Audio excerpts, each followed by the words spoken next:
This spawn was, and probably still is, the hardest to hunt out of the Soulware area. This is Ebb and Flow.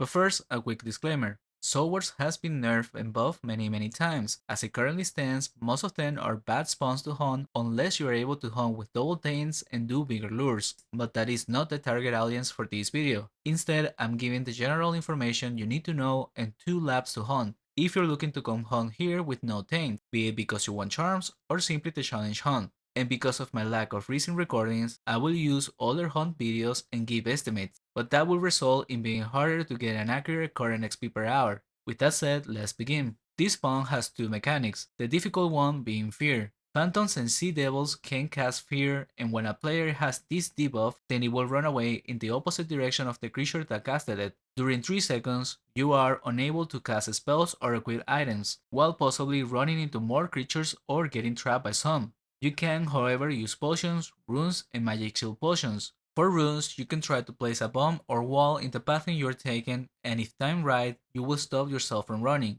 This also means that if you were already standing on a bomb and get fear, you will remain in place. For mages, it's highly recommended to have a hockey for UHs to be used on self. This will give you a tool to heal yourself during fear since the spells don't work. And additionally, you can use magic walls to stop creatures from surrounding you. This is not as efficient due to creatures often having the ability to break walls, but in the fraction of a second the wall is up, they might lose aggro and go to someone else. Lastly, the safest response for mages is to go for magic shield potions when in danger.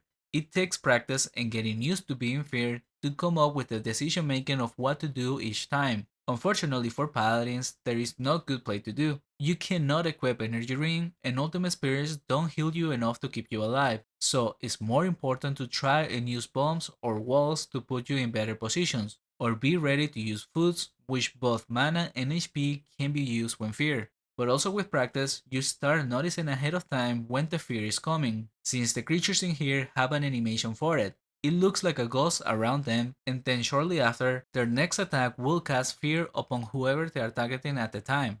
On a party of up to 5 people, only one person can be feared at a time, and if you have more people, then 2 could get feared. The next mechanic is the ebb and flow part. The spawn is divided in 2 floors, the surface area with the platforms and the underground with the basement and ground area. Every 2 minutes the water in the spawn will raise or go down. When the water is up, it brings up rafts that connect most of the platforms together, and during that time you can access the ground area, with the exception of the basements of the platforms. But if you are inside of one while the water is up, the doors to get out will be blocked. This means the spawn is on a constant rhythm you need to follow. I personally was in charge for my team, and I believe Knights should be the ones in charge, and for that you need to set up a timer. I use this website. I set up 3 hours in the countdown, then wait until the cycle changes. It doesn't matter if the water is going up or down, simply stare at it and click on start as soon as it happens, and then I leave the timer on a second monitor. And when I didn't have a second monitor, I would minimize the browser and leave it behind my taskbar, which was transparent enough that I could see the numbers.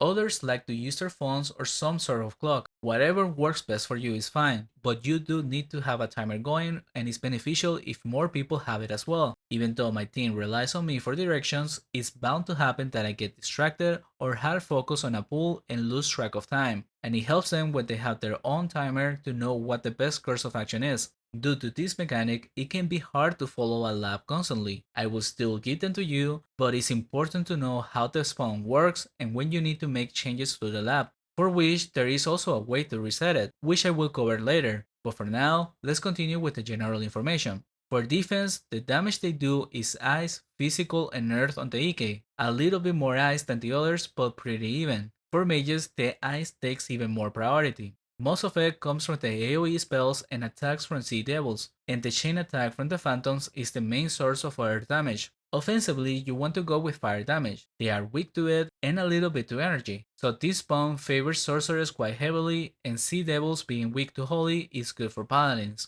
Druids pretty much just GFP the whole time. In terms of charms, you want to go with this. And with the addition of minor charms, the cleanse rune can remove fear. I recommend to put it on turbulence or phantoms. And for wheels, EK go with exotic mass and HP stats. Druids should consider improving the healing on CO, and if you come with a 5-man team with extra healing on the EK, you could get away with improving your damage with runic mastery. Sorcerers benefit the most from upgrades to Fire Waves and some to Energy Wave, or work around greater gems. Paladin prioritize Grenade, and monks probably Spiritual Outburst. With that said, let's start with the easy lab, recommended for charming and at least level 900 plus. This one is centered near the entrance of the spawn, and you can start by taking the stairs and doing a pull south of them. Enough creatures come on their own, and a few extra will be on the shooters. Next up, everyone take the stairs on the southwest and do a pull on the left side. Then move to the right when the pull is over, but be extremely careful with the fears. In general, when hunting in platforms, you want to bomb off the holes or place walls in the direction of the rafts, especially this one to the right.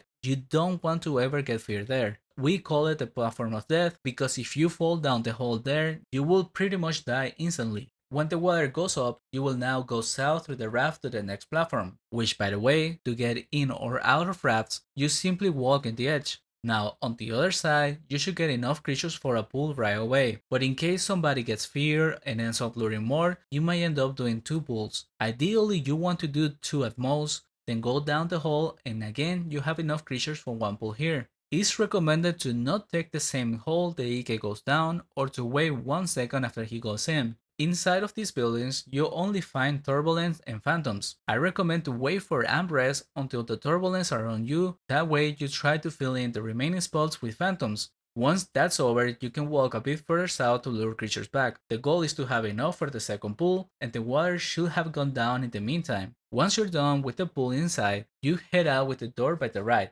Do 1 pull near the door, and assuming the timing is right, water will be getting close to going up, and you want to rush to the raft northwest. EK bomb on one corner, shooters in the opposite, and simply hold out until the water goes up, which will leave you at the first platform, and now you are able to do these pulls again. If you have too much time for some reason, there is another pull you could do to the northeast, and it also has a raft close to the north that takes you to the same platform, but you will be closer to the platform of death if you take this path, and that's not ideal. However, like I said, you need to be on point with making adaptations based on the time left for the water mechanic. Once you are back at the first platform, the lap can begin. Repeat the pulls on the surface and then go down the hole. Here you will be doing a pull on the right and left.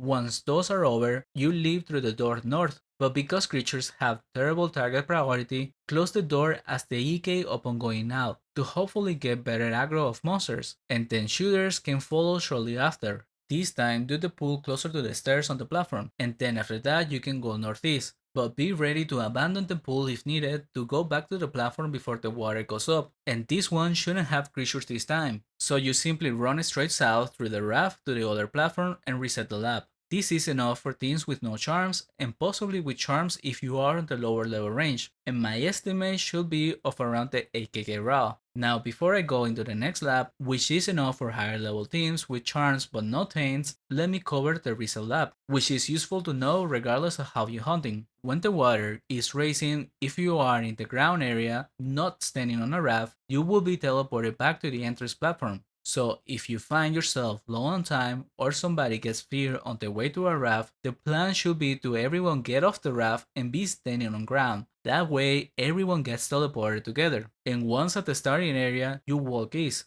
For this one, you can have shooters stay on the raft and EK does a bit of a peek to the right to lure creatures, and then bombs near the raft, or everyone walks into the platform. You want to do a pull here and the remaining creatures if you have charms, and if you don't, then simply do the first aid and go down the hole. Inside of this room, you will have about 20 creatures, and the initial pull is only turbulence, so don't unrest just yet. Clear the turbulence first, and then start bringing in the phantoms. Once the room is fully clear, you wait by the door north, since the water should still be up but close to coming down. Once the water stops leaking from the door, that means you can open the door and then take the stairs and run through the platform to the south, where you find a set of stairs, and here you do 1 pull. Then after clearing the pool, run through the path on the right and do another near this raft. And with this, you are technically back into the possible laps. You go to the left and do the pull in the middle of the intersection. And depending on the lap you were doing, you go north to the raft there, or backtrack and stand on the raft to the right.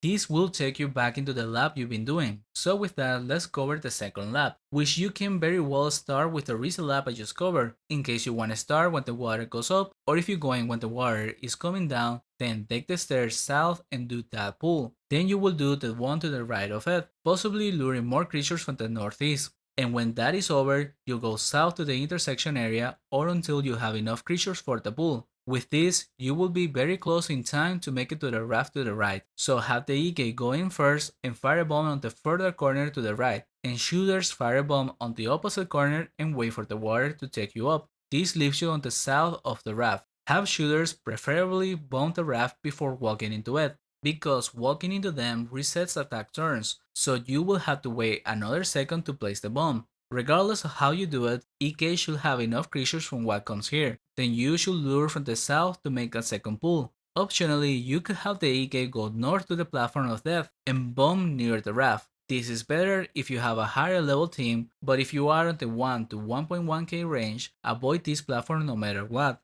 Regardless of which pool you choose as your secondary, next up will be going down the hall on the south platform. This room is quite big and it has over 20 creatures. Depending on the level, you might want to break it down into two, by standing further north and clear the first before luring more, or if you got the levels, then simply stand on the middle and do it all at once. Once it's over, you take the door to the left and do a pull by this middle area. Depending on the time, if you still have a minute or so before the cycle, you will go to the right and do a pull there. Then backtrack after that and go southwest to do one more pull near the raft. If you were shorter on time, then you will have come home here as your second pull, because you want to be near this raft before the water goes up. And if you got here too early and have extra time, there is the option of opening the door from the south building and let some creatures come out, but make sure to be on the raft by the time the water is coming up. This one leaves you on the north platform and north of the raft. Again, firebomb it and have shooters go on it or stay in if you prefer. Here, depending on your level, you have similar options as before. On the lower range, have the EK go north and lure creatures for the second pull.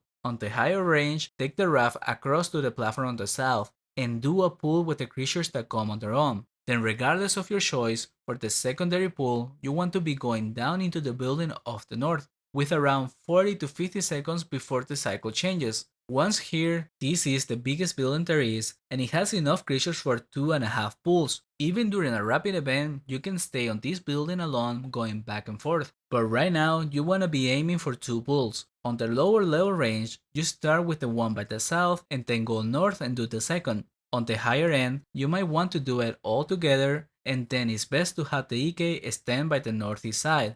Once you have 2 pulls, then take the door northeast. And again, you are presented with 2 options. Lower level range, do 1 pull near the door and then another northeast. Or higher level range, skip the first and go into the second, near the middle area of the intersection. Then the higher level team should still have time for another pull to the north, and after it, you will backtrack towards the raft and depending on the time, clear a pull there or simply wait on it for the water change. And the lower level team will have come to do this pull, with the same logic. If there is enough time, clear it and then wait at the raft. Otherwise, I would recommend to wait until the cycle is changing in 5 to 8 seconds and then run to the raft. This comes with the risk of last second fears, but at the benefit of having less time taking damage from creatures. Because if you go to the rafts with not enough time to clear the creatures, it just means time wasted taking extra damage. Regardless, you will be back into the lab and now you repeat. With this higher level team, the hunt was fairly recent and we were doing over 12k raw with EK missing charms. And with a 1k average 5-man team in late 2021, we were doing close to the 8k raw. The same thing nowadays should be doing around the 10k, which is unfortunately low for the high risk hunt, hence why this spawn is not popular anymore. Higher level teams with things can make better experience, but I have yet to try myself, so I have no idea. But the lab is roughly the same I covered, but without shooters standing on rafts. If anyone has hunted here recently, please share your numbers in the comments. Hopefully this guide helps some of you to get into Ebb and Flow. It is one of my favorite spawns and was one of the most fun times we had in Tibia. Thank you for watching and hope you come again.